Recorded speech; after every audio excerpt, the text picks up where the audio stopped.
For over 60 years, Robert Redford has been Hollywood's golden boy and icon of talent, grace, and quiet professionalism. His name is practically synonymous with integrity. But you came here because of the title, right? The 7 actors he hated the most. It sounds like a secret list, a piece of Hollywood gossip that's finally come to light. Here's the truth. Robert Redford never published a hate list. But Hollywood is a pressure cooker of egos and artistic differences, and over a career as long as Redford's, you're bound to have some friction. While Redford himself has always been a diplomat in public, the sheer number of credible reports and insider stories about on-set conflicts has basically written a list for him. This isn't about hate. It's about what happened when Redford's legendary demand for quiet professionalism collided with some of the biggest and most challenging personalities in the business. Let's separate the myths from the facts, and look at the 7 actors who reportedly created the most fireworks. The pairing of Redford and Barbara Streisand in 1973's The Way We Were is legendary. Their on-screen chemistry as the politically divided lovers Hubble and Katie was absolutely electric, and the movie is still a classic tearjerker. Behind the camera, however, the story that has circulated for 50 years is one of friction. Born from 2 completely opposite ways of working, Redford, intensely private and reserved, was a craftsman who believed in subtlety.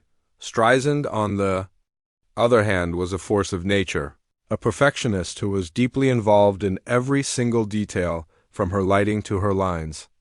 Redford reportedly found her constant need to analyze and deconstruct every scene exhausting, but was it a feud? Not really. Their director, Sidney Pollack, spent most of the shoot acting as a referee, but he framed the tension as a byproduct of their different methods.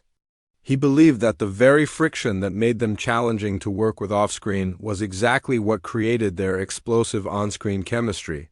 In fact, Redford himself has said that working with Streisand was one of the most enjoyable experiences he's ever had. The film's success led to calls for a sequel, but it never happened, which only fueled the rumors. Still, this seems less like a case of hate and more one of artistic incompatibility. They made magic, but it seems neither was in a hurry to do it again. In 1975, Redford starred with Faye Dunaway in the brilliant paranoid thriller 3 Days of the Condor. On screen, he plays a CIA analyst on the run who kidnaps Dunaway's character, and the tension between them is crucial to the film's success.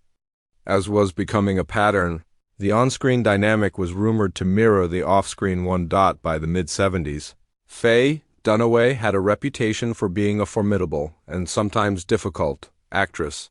She was intense and could be volatile, the exact opposite of Redford's calm, controlled presence. Sources from the set have long described the atmosphere as strictly professional and chilly. The rumor isn't about huge blow-ups, but rather a complete mismatch of personalities. Director Sidney Pollack, working with Redford again, later admitted he cast Dunaway specifically because he knew her intimidating energy would make Redford genuinely unnerved. It worked. The discomfort you see from Redford's character as he tries to handle her is said to be very real. After the film, they never worked together again. There's no evidence of a real feud, but in Redford's world, where a calm, collaborative set is everything, a frosty and incompatible experience was likely enough to make it a one-time thing. The supposed rift between Robert Redford and Robert Duval is one of the more interesting because it stems from a deep philosophical disagreement about the art of acting. Duval is a master of improvisation, known for his spontaneous, in-the-moment style that feels completely raw and authentic.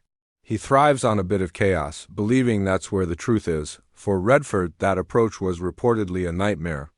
He is from a more classical school. You learn the script, you hit your marks, and you build a performance with quiet, controlled precision.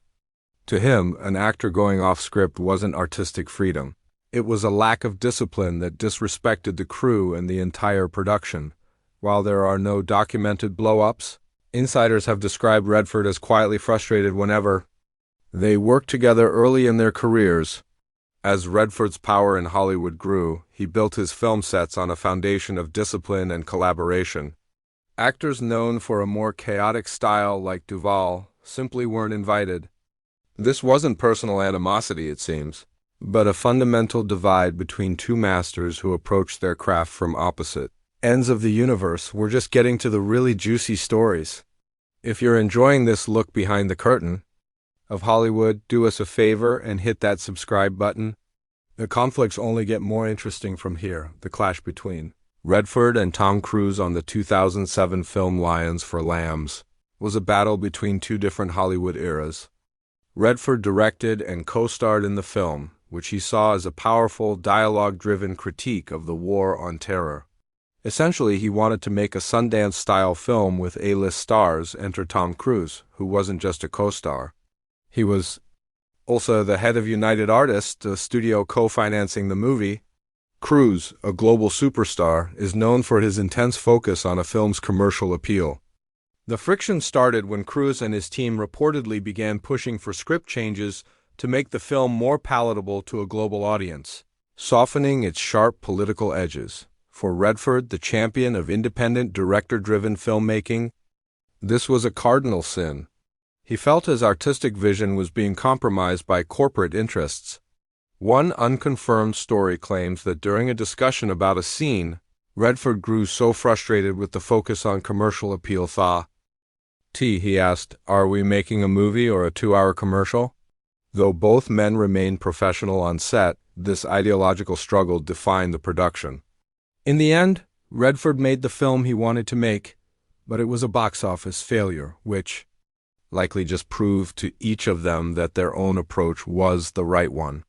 They have not worked together since. The pairing of Redford and Dustin Hoffman in All the President's Men is one for the history books. As reporters Woodward and Bernstein, they were perfect.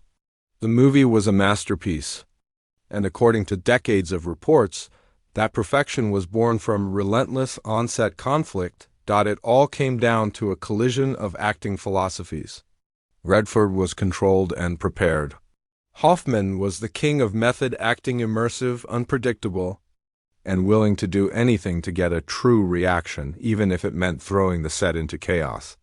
He would reportedly whisper things in Redford's ear to annoy him before a take or change, his lines and blocking without warning. For Redford, who was also a producer on the film, this was deeply unprofessional.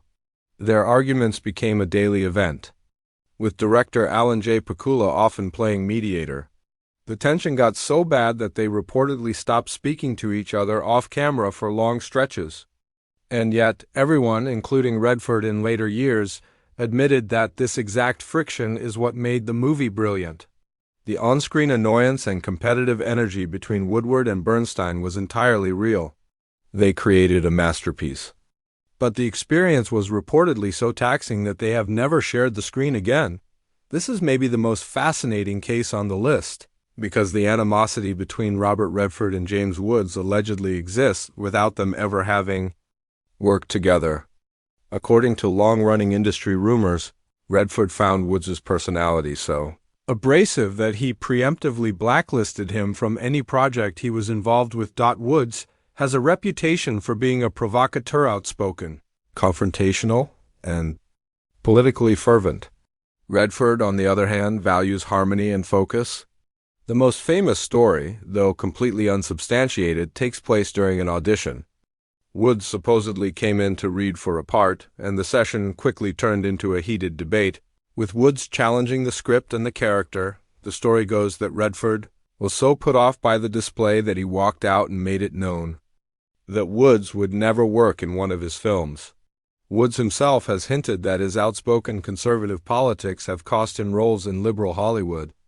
While there is no concrete proof that Redford personally blacklisted him, the story has persisted for decades as a prime example of how a clash of personalities, political or otherwise, can end a collaboration before it even begins. At the top of the list is the legendary Gene Hackman. Their reported feud stems from just one film, the 1969 skiing drama Downhill Racer. The experience was said to be so negative for Redford that it not only created a lifelong aversion but also shaped how he would run his own sets for the rest of his career.